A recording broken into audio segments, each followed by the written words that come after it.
He's a better driver than me. He just got into a spot out there and I couldn't get into it. So. My weird accent. So I'm originally from, I grew up in the north of England, but my dad was from Bandon in County Cork. So I spent a lot of time there when I was growing up. And later, I went there a lot by myself. And this first piece, which is in this little book, this is more like a chapbook. But this is an episode from a chapter in my novel, which is also for sale. And anyway.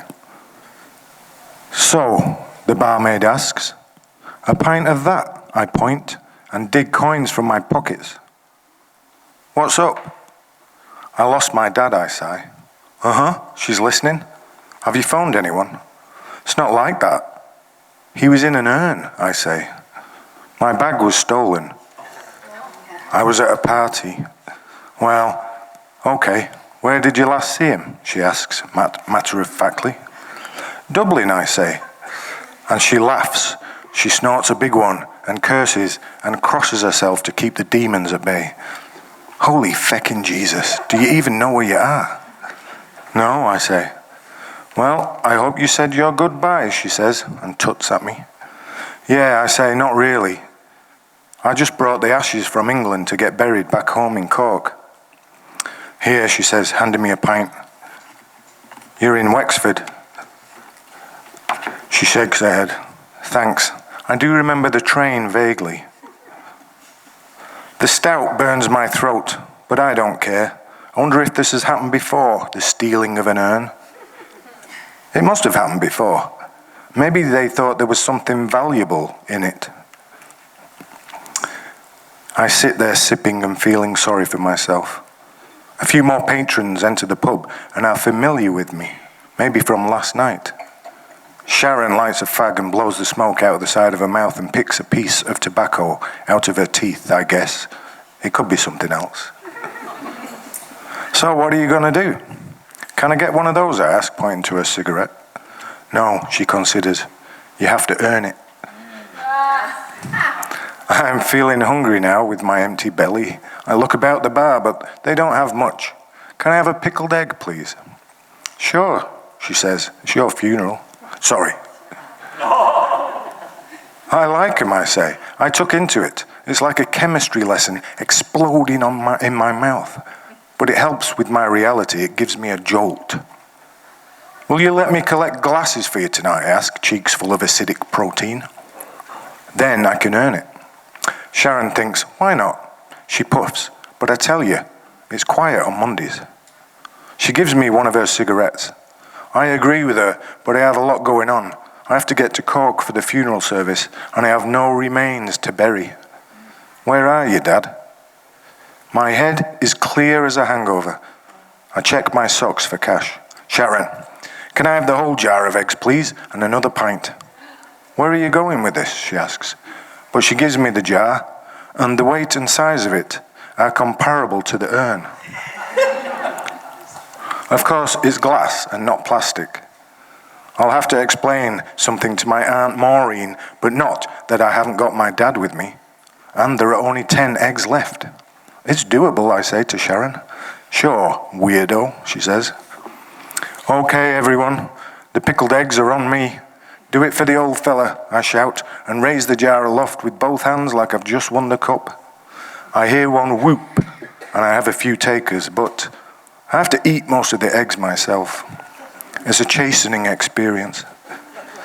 I know I can throw them away, but that's such a waste. I probably won't eat for a while anyway. My stomach revolts a little. All night, I collect empties for my new friends and clean out the ashtrays. I stash all of their fag ash in the old pickle jar. Later, I have to sift it a little, but at least I have a new dad. Although he's lost weight. He smells of vinegar and old smoke, but he would anyway. I tightened the lid on him. And that's the end of that adventure. Thank you.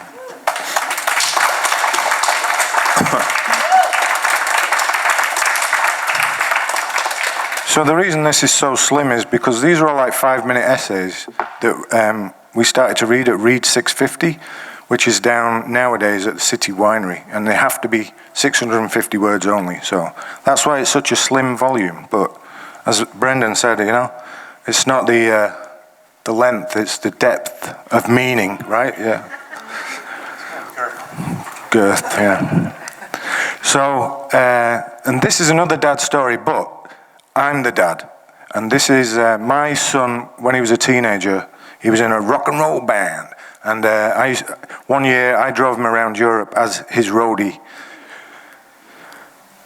Excuse me. I can't remember how many gigs you boys had done those last 2 weeks, but we were now heading as far east in Europe as was booked. You had played Dresden, I remember, liking, and now, after Prague, we kept moving. It was dark, early morning, December. The motorway was clear. You guys fell asleep in the back of the van immediately after the gig. Sometimes there's no after party. We had been traveling constantly, eating, sleeping in situ, no hotels for the last few days. You were all knackered, and all I had to do was get you to Poland. There was only one bunk in the van, and you took it in turns. This time, Sam was sitting asleep behind me. Then the snow came down towards us. We were not moving forwards, and yet I was doing 50 miles an hour. We had entered a vortex. I gunned the van and squinted through the windshield. I wanted to outrun the avalanche. We had to beat the metronome. I couldn't tell if we were coming down off the mountain, though. As I drove forward, I felt like we were going backwards. The snow became horizontal, and no matter how much pressure I put on the accelerator, I was on a blank white page going nowhere, except that it looked like we were now doing 70 miles an hour and driving through a white field, forging our way east apparently, but clueless as to where we were in the real world. I couldn't see our progress, and there was no way to know if anything was better up ahead. I was just guessing. Some lights there and a service station. I need to blink, so I pull in. You boys are still. I close my eyes after parking up and join you in sleep. Do you even know what Europe means? That's what I dream. When I wake after an hour or two, the snow is worse. We are between nowhere and somewhere amidst blizzard and hills. I just want to get off the mountain, and we have to get to the venue by tomorrow afternoon, today afternoon. I decide to chance it again. I brush the excess snow off the windshield. My hand seize up. You guys are snug and useless. I have to get going. The engine starts. I let it warm, and we pull out, skidding onto the autobahn, and the van immediately turns side on into the middle of the 3 lanes.